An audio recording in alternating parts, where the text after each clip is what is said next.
Hi everybody. Today we're going to be talking about the command form in German, that is the imperative form. In other words, how to tell people what to do. If you haven't seen the German with Puppets video that goes with this, go ahead and click on that button up there at the top. In the meantime, let's go ahead and get started on this thing. First off, you can tell people to do things in several different forms. The first two are the most common. That would be the do form, as in the familiar form, things like your parents commanding you, and then the ir form, which is like your parents commanding you and your sister or your brother. So we're going to start off with the do form. There are several steps that you need to do in order to make a command in the German language, which are relatively simple. So the first one here is write a sentence. It doesn't matter what the sentence is, as long as it's something that could be changed into a command later. So if I'm saying like, you are buying a coat, then whenever I change it to a command, it's going to be buy a coat. Just make sure that your sentence can actually be changed into a command, because there are instances when you can't actually make a command out of a statement that you've written. It doesn't matter if this sentence is a question or a statement, because you're gonna see why here in just a hot second. Step number 2 is to drop the dust out of the sentence. The dust, by that I mean the do and the st at the end of the verb. So if I say like gehst, as in gehst du jetzt nach Hause? Are you going home now? I'm going to drop off the do and the st out of that sentence and change it to geh nach Hause. And the last thing is really easy. All you have to do is add an exclamation mark, and this one is kind of, not all that important, because, some people don't change this to an exclamation mark. Some people just leave it as a period. In the ir form, it's actually even easier, but the first thing is still the same. You still have to write a sentence. If you don't write a sentence, you can't make a command out of it, so write the sentence first. And then, my personal favorite thing, drop the ear like Van Gogh. For those of you who don't get that joke, watch more Doctor Who. Anyway, so you drop the ear like Van Gogh, and by that I mean you take out the word ear from the sentence. So if you said like, geht ihr nach Hause? Are you going home? You would say, geht nach Hause. And the last thing is the same as the first one, and that is add an exclamation mark. So again, change your punctuation so that it indicates that it is indeed a command, and then you're done. That's the do and the ir forms. The other two command forms here we don't exactly use as much in English, I would say. The first one here is the Vir form, as in we do stuff. So in English you can't really say things like go we to the store, but you can say things like let's go to the store, and that's the type of form that you're going to be using with the Vir form. And you'll notice that there are only 2 steps here, which makes it really, really easy. So first thing on here is write a question. This time it actually does have to be a question, because the word order matters in this one. You have to actually keep the subject, which is kind of the reason that you have to write it as a question, and it has to be verb first and then your subject, which in this case is going to be vir. After that, change your punctuation from a question mark to an exclamation mark, and then you're done. So things like, gehen wir ins Kino? Let's go to the movie theater. And the same thing is true of the Sie form, which is the formal you. Again, this is going to be things like whenever your boss is telling you what to do or something like that, or police officers commanding people, that's going to be the Sie form. So first of all, write a question like you did in the previous version, and then of course change your punctuation to an exclamation mark to indicate that it is indeed a command. In section 2, all we're supposed to do is change these to the command form that goes with the subject in each one. Notice that this isn't a full conjugation chart. This is just telling us what the do form, the ir form, the vir form, and the Sie form would be. The vir form and the Sie form is really, really easy, because it's always going to be the same as the infinitive. But the other forms are slightly weird. So first off, you have the verb gehen. If you conjugate gehen to the go with the do form, you would know that it is gehst. And so then whenever you drop out the do and the st from the sentence, it just becomes geh, as in geh weg von mir, go away from me. Ir form is the same as it is in any other form, and that is geht. And then the vir and sies, both of them are gehen and gehen. Fahren is our first example of a weird one, because this one normally would take a stem change for the do form, and it would be du fährst, but in the command form, whenever you have an a to a umlaut stem change, you do not keep that stem change in the do form, so it ends up just being fahr. So not only do you drop your do and your st from the do form, if there is a umlaut due to a stem change, you will drop out that umlaut. There are examples when you would not drop the umlaut. For example, the verb räumen.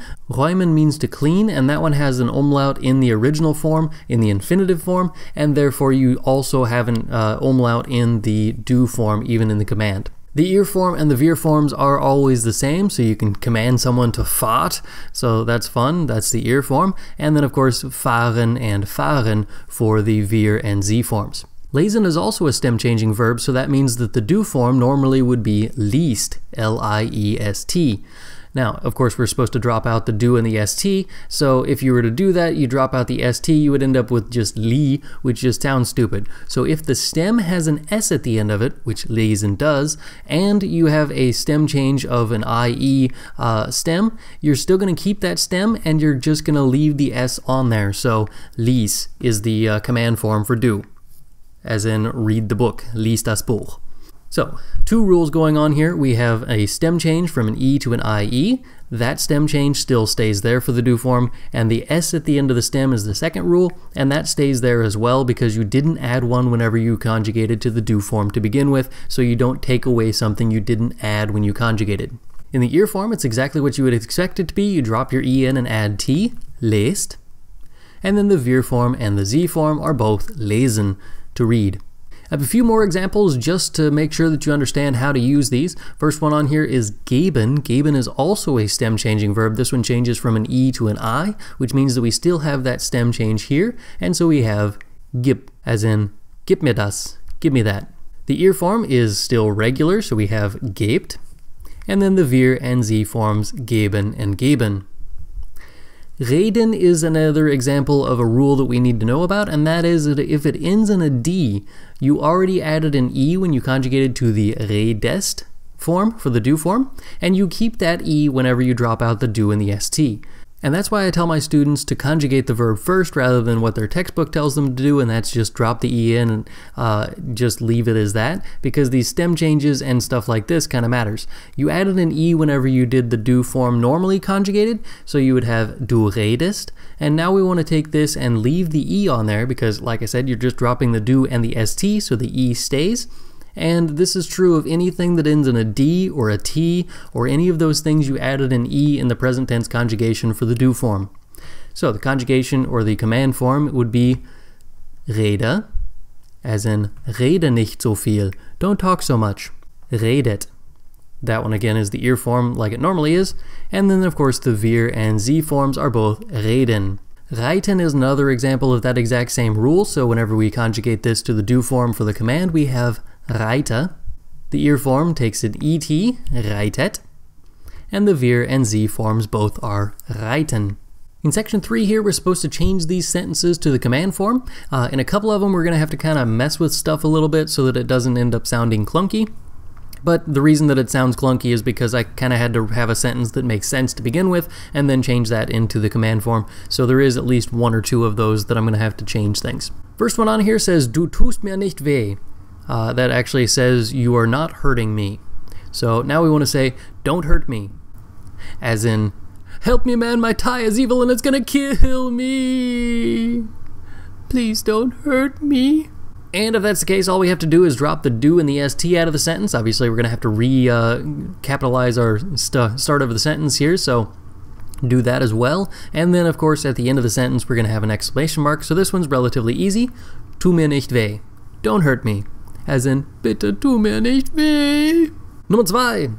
This one, all we have to do is drop the ear like Van Gogh and then add that exclamation mark at the end of it, so we end up with Geht jetzt weg von mir. Go away from me now. Geht jetzt weg von mir. In Nummer 3, we have another example of the same type of thing, so all we have to do is drop the ear like Van Gogh, so we have redet viel. Talk a lot. I don't know why you would command somebody to talk a lot, but you can do it, I guess. So anyway, that's on there.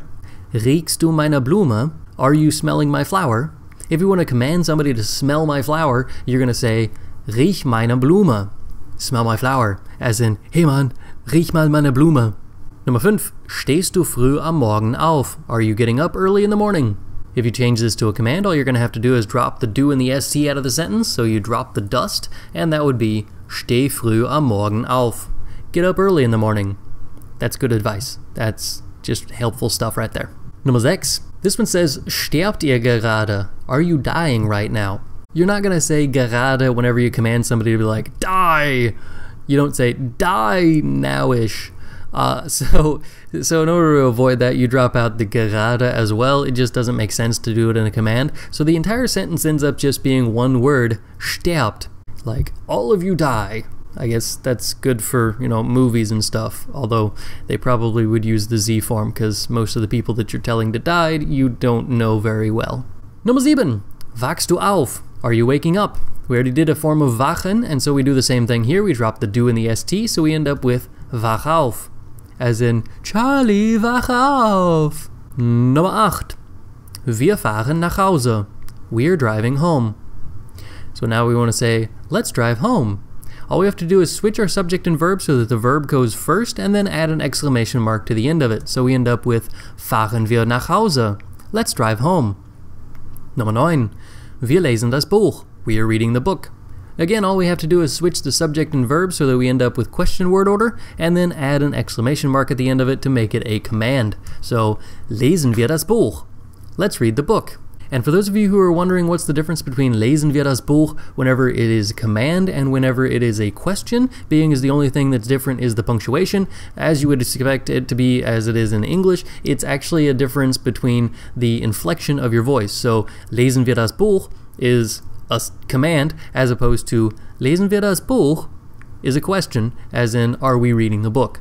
So it's a little bit of how you say things with your voice.